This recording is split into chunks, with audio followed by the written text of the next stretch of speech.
Hi guys, Legend of All 101 here once again, bringing you a movie review of Mortal Kombat. Okay, trying to keep it low key because people in the back are sleeping. You know, I'm always working, so I've got to do these in the night, like almost in the early morning, so it's got to be done. Mortal Kombat 2021. We're gonna get into it, yo, but before we do that, follow me on Twitter, Instagram. Thumbs this video up as it helps the channel. Yes, thumbs that video up, thumbs it up. Press that notification bell, set it to all, so I'm in your inbox all day, every day. Share the video, subscribe to the channel, and put the comments in the comment section down below. So, let's get into this, yo. We got Mortal Kombat, yo. Mortal Kombat. So, this movie starts off in the 1600s. So we got Scorpion and Sub-Zero, two warring clans at war with each other. But the thing is, the story is very flimsy in this movie. I gotta admit, I'm a Mortal Kombat fan, but in the games I'm kind of a casual, so I don't really know the story that much. But I know I watched the original movies. I played a couple of the early games, but I never really kept up with it. I was more of a Tekken Street Fighter guy. But it doesn't really go into any story whatsoever. Bihan is literally Sub-Zero's like true form, his original form. He kind of just has a vendetta against Sanada's character, Scorpion. And let me get the name from the movie. Get his name. Hanzo. There we go, Hanzo. We've got Bihan and Hanzo. That's what we got. So, they got beef. Apparently they got beef. I don't know how they got beef, why they got beef. No one knows. That should have been fleshed out in the movie, which was, it kind of skipped over. They're like, yep, we're fighting. Bihan literally gets his people, kills Hanzo's family, ices him, puts a ice spear right through him, and I was like, oh my gosh, that was graphic as heck. And Hanzo just goes crazy. He just starts doing this, attach the rope to the pin blade, pa, pa, sa, sa, sa, sa, sa, sa. You know what I'm saying? He just goes off. He goes mad. And him and Bihan have a showdown. Bihan wins. But to be honest, Bihan in this movie is OP, bro. This Sub-Zero is powerful in this movie, guys. He is the most powerful character in this movie. Yes, he is shown to be the most powerful character in this movie. Every time you see Bihan show up, something's about to go down. It's about to be lit. It's about to be a bloodbath. So yeah, so he kills Hanzo. Hanzo gets sent to hell.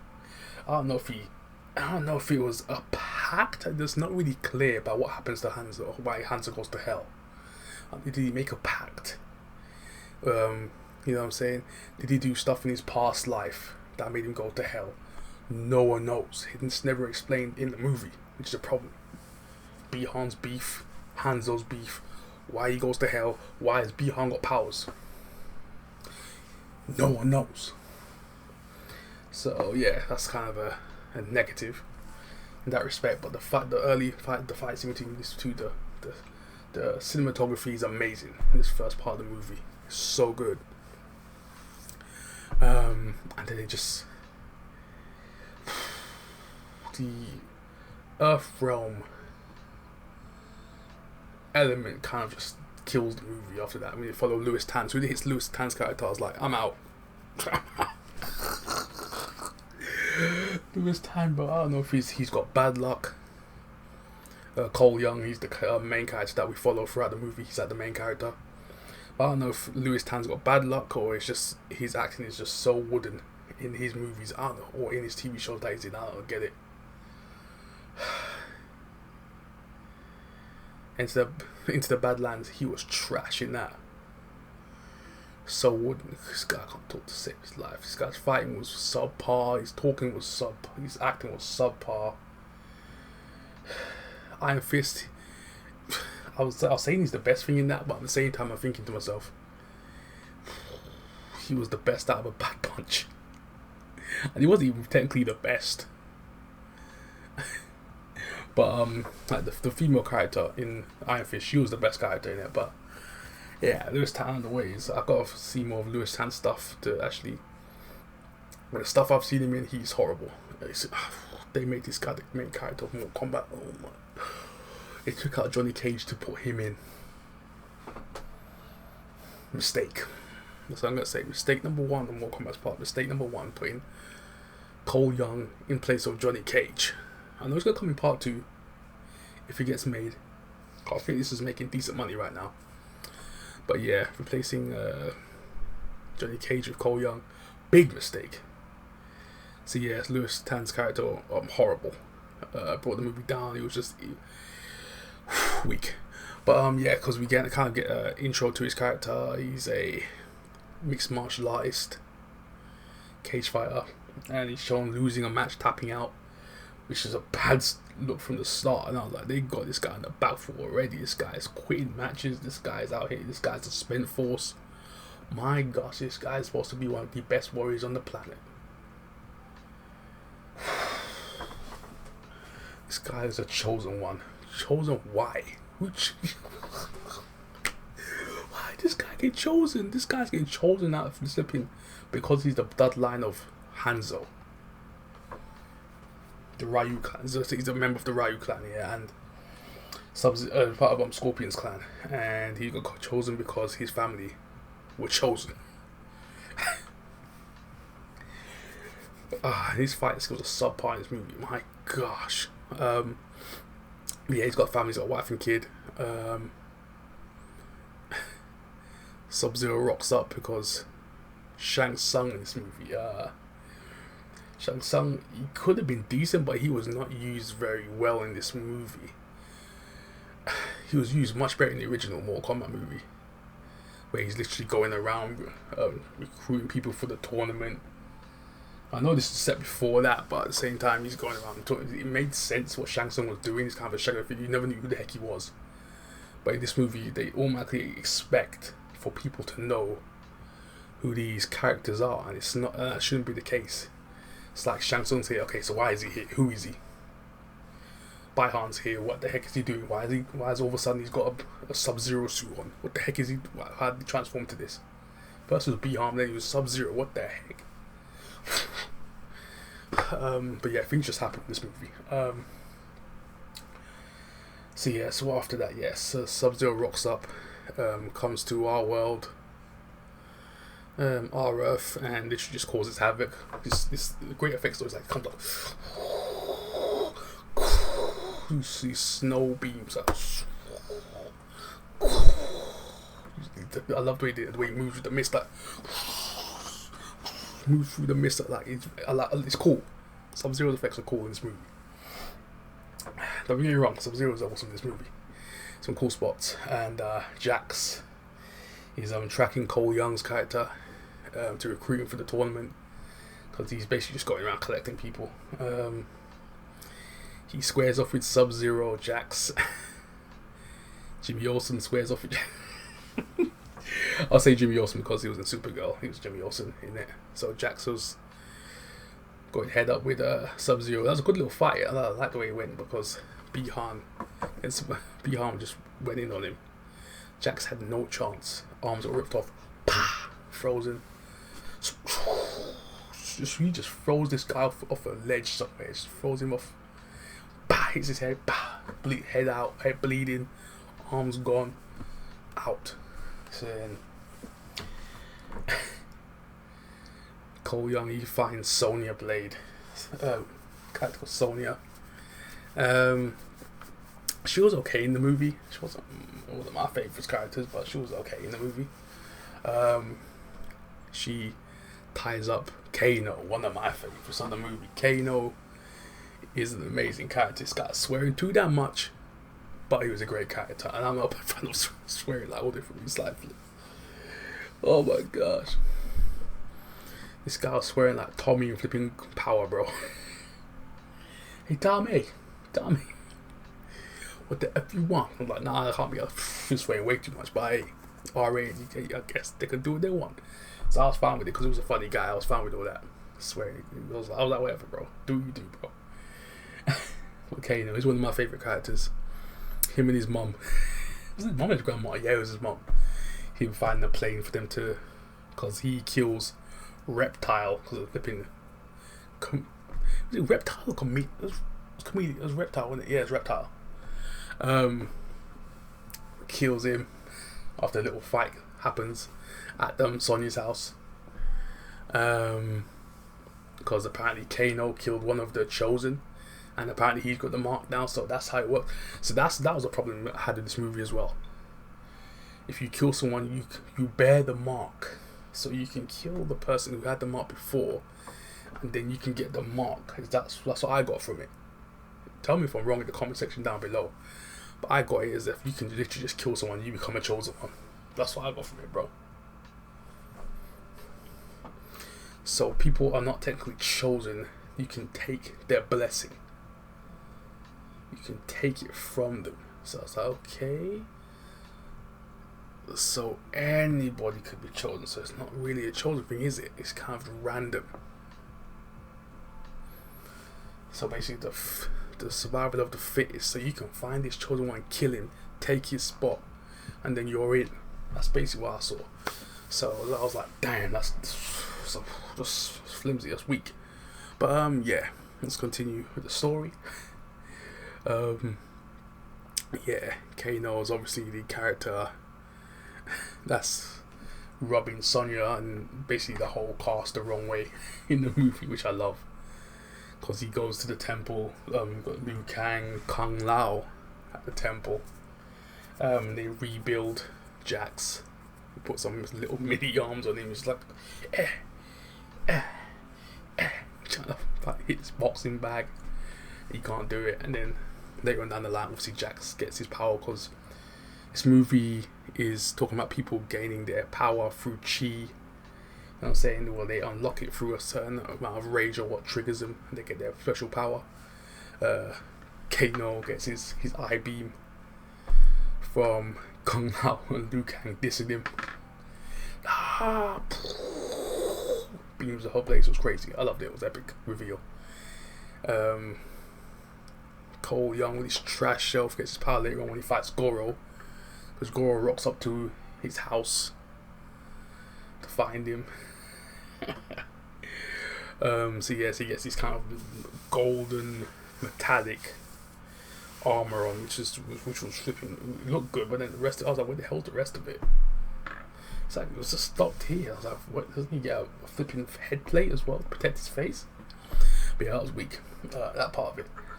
But yeah, Sonya gets hers towards the end as well, and she kills Kano, because they have this kind of brawl, because Kano kind of betrays him midway through the movie, because you've got Cabal on the other side, the villain side. Is it Rico? There's a character called Rico.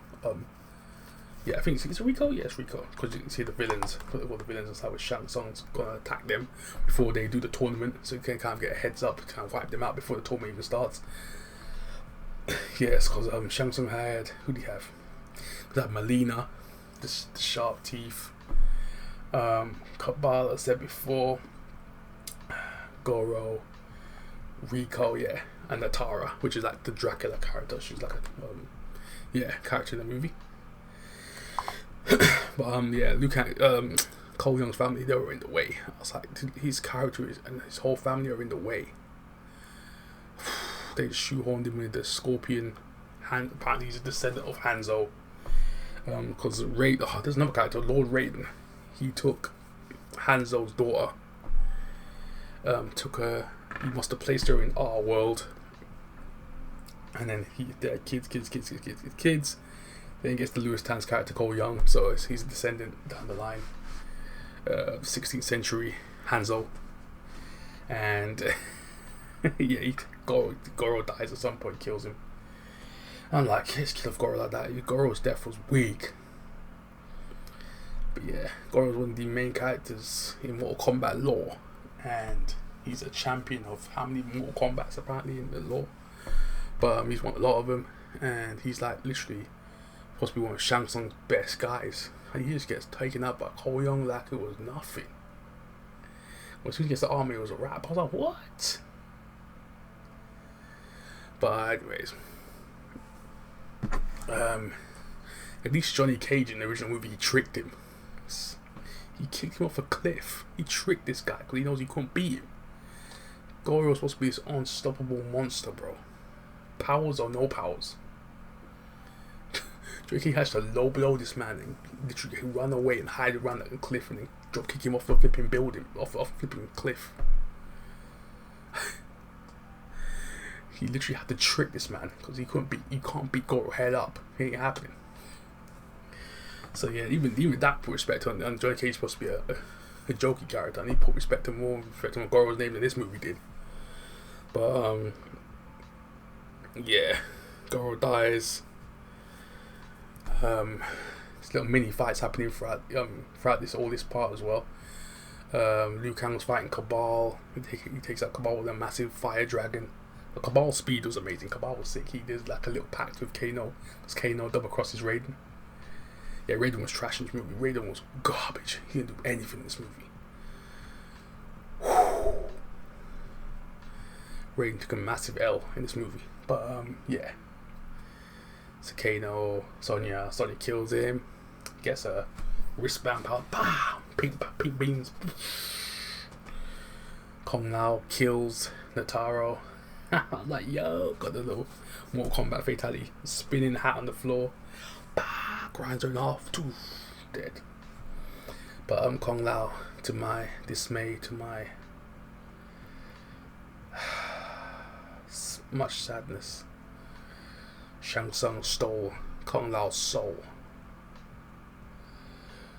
Your soul's mine. No! Took his soul out of my boy Kung Lao. Kung Lao had them lines though. Kung Lao was so silky smooth and combat. I was like, Kung Lao. They disrespected Kung Lao in this movie, bro. Kung Lao was the best fighter in this movie. No cap. Kung Lao was the best fighter in this movie.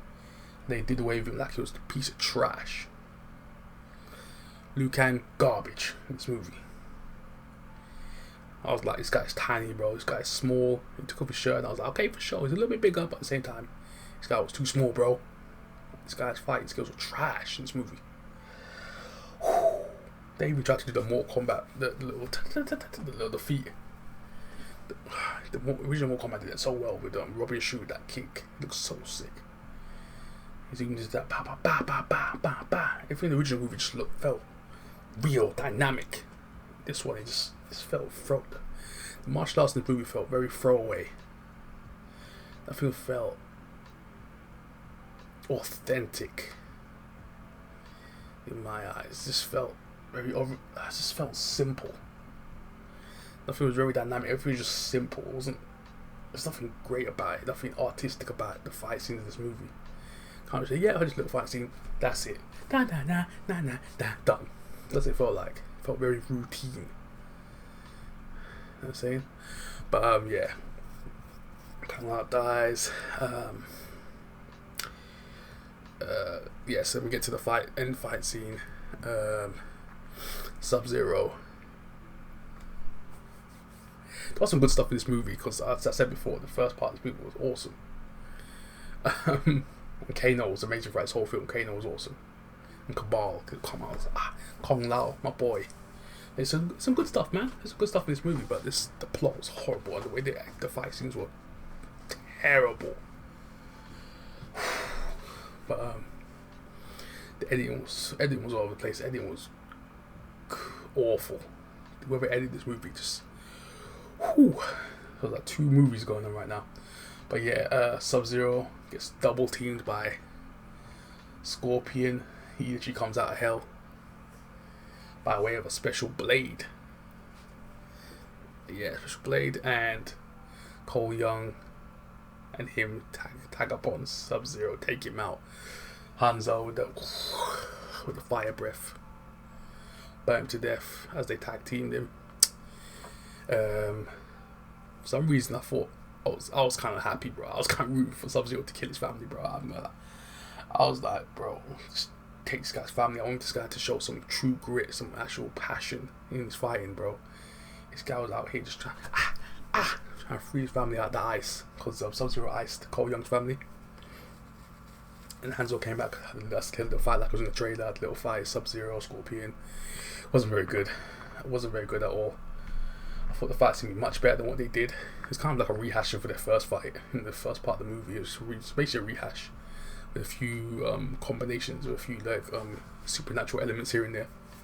Had the chain come out the hand, the icicle, the ice make the ice clones. That kind of thing happened. Ice through ice walls, kicking through the wall. The usual Mortal Kombat moves, but I thought I was gonna do a lot. My fatalities weren't that great either. The fatalities, I was like, the only great fatality they had was Kung Lao's, and he flipping died like midway through the movie, and I was like, as soon as he died for the movie, that kind of killed my interest for the movie, to be honest, because Kung Lao was that guy.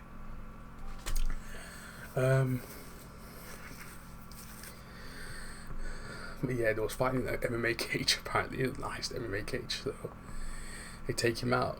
Sub-Zero's dead, and Hanzo, Scorpion goes, "Keep my bloodline alive." Yeah, I think that's what he said. Then he just fades back. He goes back down to hell. See, as well, there was a relevance with Raiden. Raiden saves Hanzo's only daughter. I already talked about this before. So Raiden saves Hanzo's daughter to keep the bloodline going, but that felt so important, but it really wasn't. Because I don't believe these group of people will win the tournament. These group of people are trapped. Liu Kang ain't winning no fight. Jax ain't winning no fight. Sonya Blade ain't winning no fight. Cole Young ain't winning no fights. I do not. This movie made me not believe these people will win the 10th tournament. These group of people right here ain't winning nothing. I don't see them winning a damn thing. But yeah, they're not gonna sell me on them winning the tournament. Not unless they part 2 with us even training, like better fight scenes, better choreography, better editing skills, more one-shot takes, them legit training, doing actual proper fights. So the first part of the second movie, they got to prove to be wild, but they'll win the actual tournament, because I don't see it, bro. I don't see any tournament, bro. I believed in the original movie that Liu Kang was going to wreck every one of Shang Tsung's guys. I believed it. Liu Kang was like, "I beat you, sorcerer." I believe Liu Kang was going to wreck everything by himself, bro. Even Johnny Cage, bro. Johnny Cage was putting in work, bro. Johnny Cage, Liu Kang, that's all you needed, bro. That's all you needed. Johnny Cage, Liu Kang, let's go. Sonya was out there, but she wasn't that great in the original movie. She was whatever. But Liu Kang, Johnny Cage movie, I believe though one. But yeah, let me go back to the original movie. Don't let me do that, because I'm gonna make myself upset. But overall, movie could have been better. It was an okay movie. I wouldn't say it's a great movie. It's an okay movie, middle of the road, okay movie. Hopefully, part 2 they can kind of edit a bit better fight scenes, better character development, more backstory, more plot. I need a story, man. Give me a story, bro. Give me a story, not just a tournament. So they go, "Yeah, do you want the 9th tournament? You're gonna win the 10th tournament." No, I want a backstory over these characters, bro. Not just because my clan hates your clan. No, that's basic. Why do they hate? Why do they hate each other? Why? Give me something more than what you're giving me, bro. Because the story of the first movie is weak, flimsy at best. So, what a greatest movie. What a grade it. How great this movie. Damn, freak. I'm a Mortal Kombat fan, but the only really good parts I like was Kung Lao, Kano, and Sub-Zero, and that's really it. They're my main characters.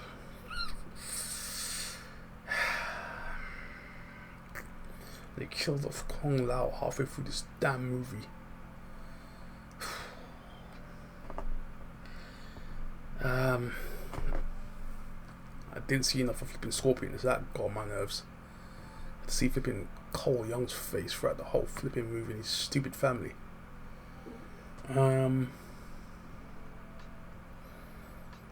Okay, I'll give it a. I don't want to give it a C because okay. B is way too high for this movie. Okay, I'll give this movie a B minus. Yeah, B minus. B minus. Okay, yeah, B minus because of those elements. If it wasn't for Kano, if it wasn't for Kano in this movie, oh my, this would not be a good movie. Oh, wow, I just realized something. Kano kept this movie together for me. Wow, B minus. And just focus the banner between Kano and flipping Sonya. That's about it, bro. That is it, man. Kane and Kung Lao for these one-liners. Flawless victory. Kung Lao in the hat rolls. I call it Kung Lao Kano. That's it. It's a wrap, bro. On Sub-Zero. Them three right there. Them three. Boom. But yeah, tell me you guys speak in the comment section down below. I'm done talking about Mortal Kombat 2021. B minus. Twitter and Instagram where you're gonna find your boy Legend of Old 101. Oh, also CASHAPP Legend of Old. Not 101, just Legend of Old. In the CASHAPP. Wanna donate to the channel. Thumbs the video up as it helps me get seen by YouTube. Share the video, subscribe to the channel. Comes part of the Legacy Become Partner movement. And press that notification bell. And yeah, wherever you are day or night, stay safe out here in these streets. This is Legend of Old 101 signing out. Peace. Mortal Kombat.